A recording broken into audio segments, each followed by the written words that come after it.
Filip, you're the guy to present for them. Welcome.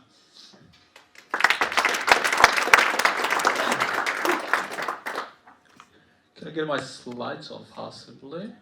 Thank you. Self-service. You have to click. Thank you. Hi everyone, how are you guys doing? Well, so good to see you. I feel like I know most of you anyway, so when we talk about public speaking, I feel like this is actually private speaking because it's like talking to a group of friends. I have 10 minutes. Please, somebody tell me when I'm at the 5 minutes mark. Possibly. Good stuff. I would like to tell you today something about the work we have done in our little nimble air observation group. I think it's sort of split into two parts. One part of it is to say something a bit useful, actually, how the air observation ecosystem has been recently developing, also in the US, and what it means in the Nordics. And then I would like to briefly summarize what we've been talking about with my colleagues. So it's been those are my colleagues. Karin, unfortunately, cannot be here today, but she's a wonder woman. She's one of the first people who started working about the Spaceport Spaceport Sweden initiative and pushing for a human space flight out of Nordics. She's now based in London, and we had a call just yesterday with Anders, and she just casually mentioned, yeah, so when I first went to meet Elon Musk, and me and Anders were like, okay, cool, that's pretty damn cool.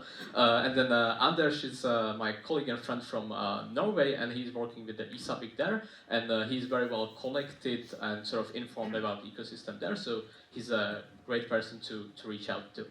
And I think today and this week is a great time to speak about Earth observation in the Nordics. So on Friday there was a Transporter 13 launch. Those are always missions which launch satellites for many small companies and also some big companies. And one of them is Kongsberg, which about 2 years ago acquired a small company called Nanoavionics. And now actually for the first time they themselves build the satellite. They are operating it themselves, securing the ground segment themselves via the KSAT subsidiary, and they are also providing the service related to maritime domain awareness. And this is the first time Kongsberg is doing full end-to-end space mission, and it's just got commissioned this week, so pretty exciting time to talk about air observation in the Nordics.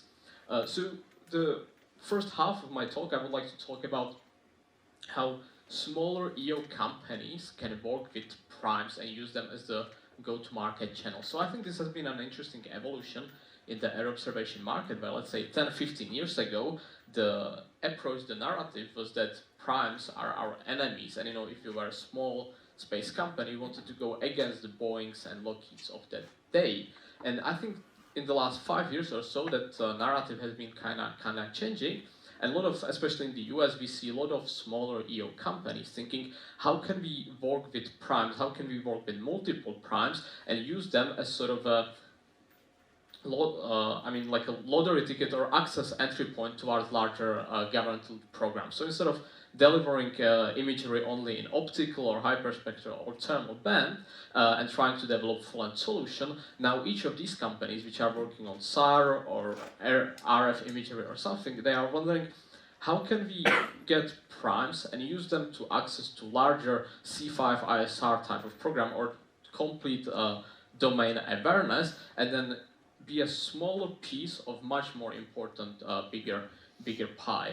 And the tangible outcomes of those that in the Nordics, we've got three major primes. We've got Kongsberg, we've got Saab, we've got Therma Group in Denmark, and then many companies are now thinking, okay, how can we use these to get access to larger programs? And we've seen this recently with ISI, which we will hear much more interesting presentation from them later today, where in the last couple of years they actually started working a lot with these bigger companies. So only over the last half a year, those are two recent press releases with a big German prime to deliver imagery to Ukraine and then Germany and Hungarian market, and also very recently, earlier this month, finally signed an MOU with Saab in Sweden. Second topic would be talked about with my colleagues within the working group. So. When we are thinking about development of air observation in Nordics, I think there is a lot of potential. What's interesting is that some countries found a very strong, tangible national interest to justify the space expenditure, and Norway is actually the best example of this. So one of their, I think their space program has many components, but there are sort of three important pillars, and one of them are obviously ground segment, given their strategic location in the Nordics, in sort of and then ground station at the northern latitude, and then there is also the connectivity in the Arctic, and then there is also the surveillance and total domain awareness across the maritime domain. And this is what a lot of the Norwegian expenditure, a lot of their space programs have been focused on. And so the reason why their space industry is historically quite advanced is because they really find a good justification why should we spend national resources on this program. This is and it was maybe you, Ernst, who told me this first, so I'm just stealing your idea. If you think about some other countries, so I'm originally from Czech Republic, I spent a lot of time in France, so Czech Republic, we don't really have any space industry, and the reason is, well, we don't have any particular national interest to justify the space ecosystem. In contrast, France, obviously, with all of their overseas territories, there is a very good incentive to keep monitoring them, and as a consequence, obviously, France is a larger and richer country, but the national motive to work on the space program is much stronger there. The second sort of talking point we've been discussing is how industries are being built up, especially in the absence of venture capital. So obviously, venture capital often helps build up companies, but in many countries in the Nordic regions that the access to that capital is not particularly easy, or the companies are sort of not traditional VC-backed type of businesses, but there are still ways how to build meaningful ecosystems.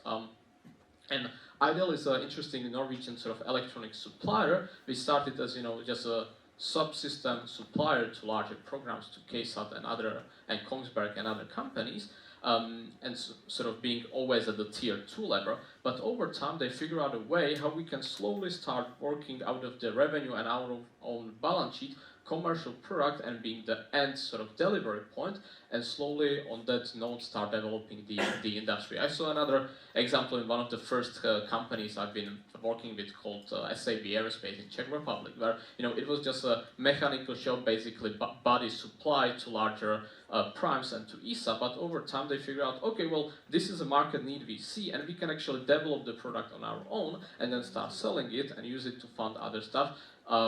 And slowly over time build ourselves into real prime-ish or full solution delivery commercial company. The other part, how the commercial ecosystems get developed, is sort of the downstream proliferation.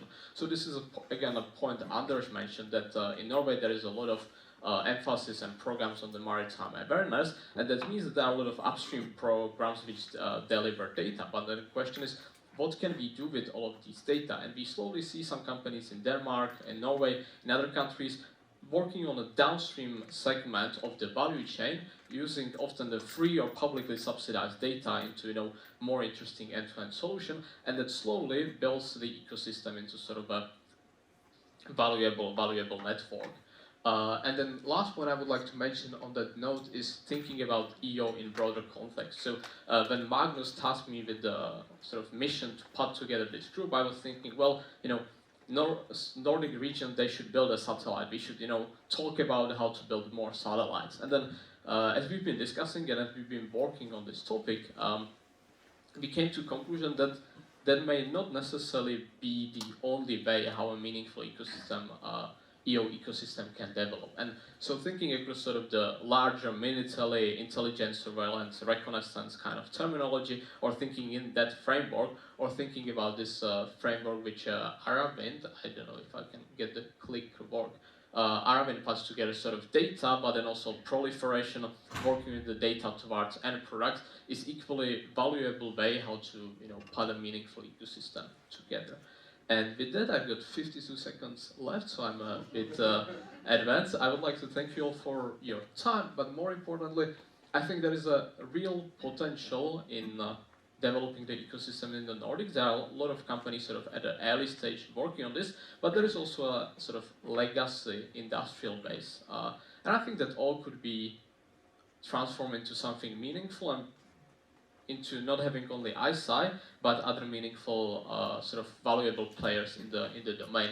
And so I hope that maybe next year when we meet here again, or maybe before then, we can work more toward this goal, and I would be happy to support that mission. So thank you very much.